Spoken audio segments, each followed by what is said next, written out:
जय श्री बालाजी चैनल में आप सबका स्वागत है।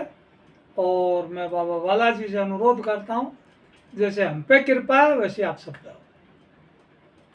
आज मैं एक चीज़ और बता रहा हूँ, आज अच्छी चीज़ बता रहा हूँ। किसी भाई को बुरा लगता है, किसी को अच्छा भी लगता है। ये संसार है, भांति भांति के लोग हैं, तो बुरा लगे भाई मत देखो, अच्छा लगे तो अपना लो। चीज़ मिलेगी यहाँ ठोस, जो सत्य है। आप को एक चीज़ मैं बता रहा हूँ कि अपन रामायण महाभारत यानी द्वापर त्रेता में चलिए आप, या माँ बाप की बड़ी जिक्र करते हैं, उस पर से एक बात बता रहा हूँ मैं। भगवान राम ने त्रेता में जन्म लिया, विष्णु अवतार जो अपने हैं राम के रूप में। कैकेयी माता ने उन्हें 14 वर्ष का वनवास भेजा, माँ थी ना। और इधर कौशल्या भी माता थी, लेकिन कोई विरोध नहीं हुआ। बाप का हुक्म, 14 वर्ष बना उसका क्या। वही फिर त्रेता में क्यों आए पहले द्वापर की बजाय? क्योंकि जो कौशल्या जो थी वो अहिल्या माई थी, जो देवी जो पत्थर की हो गई थी, गौतम ऋषि की पत्नी, उनको पुनर्जन्म देना था, उनको मोक्ष प्रदान करना था, जो पत्थर की शिला के में विराजमान। इसलिए वो द्वापर की बजाय त्रेता को पहले लिया, त्रेता में ही आना था उनको, तो उन्हें युग ही बदल दिया। ये उनमें शक्ति थी। और देवी अहिल्या का कल्याण करें। अब आप आ जाओ इधर द्वापर में। द्वापर में देवकी के यहाँ जन्म हुआ, कारागृह में, विष्णु अवतार कृष्ण जी के रूप में। अब आप मेरे को ये बताइए, साक्षात भगवान प्रकट हुए हैं और वो यशोदा माँ के यहाँ चले गए।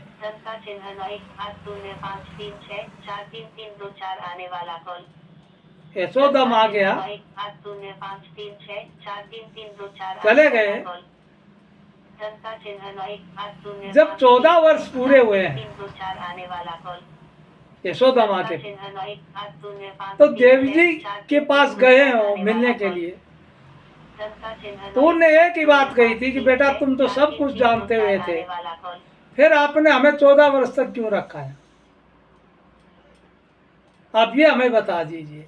ये उन भाइयों के लिए जो बार बार माँ बाप का जिक्र करते हैं, सुनने में काम की बात करता है। तो भगवान कृष्ण ने जो विष्णु जी के अवतार थे, उन्हें एक ही बात कही थी कि ये आपका जो पिछले जो जन्म का था वो आपको भुगतना था। वो कैसे? कि आप कैकेयी माता थी और यशोदा कौन? बोले वो कौशल्या। आपने उनका चैन सुख छीन कर मेरे को 14 वर्ष का वनवास दिलवाया, याद करो। इसलिए 14 वर्ष मैंने उनके पास काटे हैं। अभी मेरा जो बचपन बीतना, उनको बचपन का आनंद देना, और आपको 14 वर्ष इसलिए दूर रखा कि आपने गलत काम किया था, इसलिए आपको भुगतना था। तो आप यहां विचार करिए, उस स्थिति में और भगवान प्रकट होते हैं और दोनों को उनकी जो की भी बातें, जो उनके द्वारा किए कर्म, वो अवगत कराते हैं। तो फिर इस जन्म में जो आप हो, कलयुग में आप जो हो, आप समझो आप फिर क्या करोगे। वो कंडीशन आप पे भी लागू है। माँ बाप ने पैदा कर दिया, एक पे एज रख दिया, बाकी कहाँ गए भाई? अरे वो भी तो उसने ही गए हैं जो एक 25 साल का हो चुका है, 20 साल का हो चुका है, और एक आप अभी पैदा कर रहे हो। और उसकी तरफ पूरा मोह ममता सब लुटा दिया। अब जिसने पूरा कमा के सहयोग दिया आपको, उसका मुंह तोड़ के नारा आपको फेंक दिया, उसे इतने दूर हो गए, इसे उसको इतनी दृष्टि से देखते हो जैसे दुश्मन खड़ा हो। क्यों भैया, कैसा है? वो फिर भी नहीं बोल रहा है, ये उसकी बहुत बड़ी बात है। तो आप इस पर विचार करें।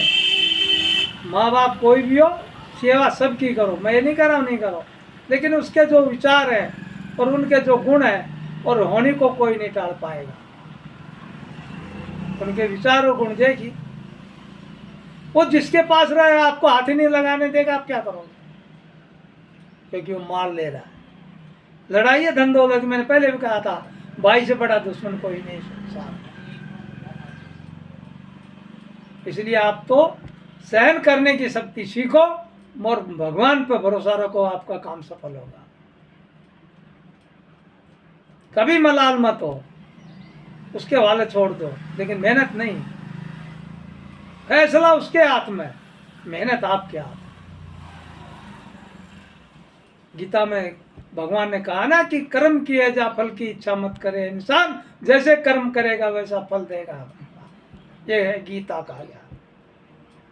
तो आज का इतना ही है, और फिर कभी बात करेंगे हम, एक और भी अच्छी है इसी संदर्भ में। और जय बालाजी महाराज की, जय सत्य दरबार की। नए हो तो लाइक करें, सब्सक्राइब करें और हमें ज़रूर बताएं, गलती हम सुधारेंगे। मैं राजेंद्र सिंह जोरेदा आप लोगों से पुनः प्रणाम करता हूँ, गलती हो क्षमा करो।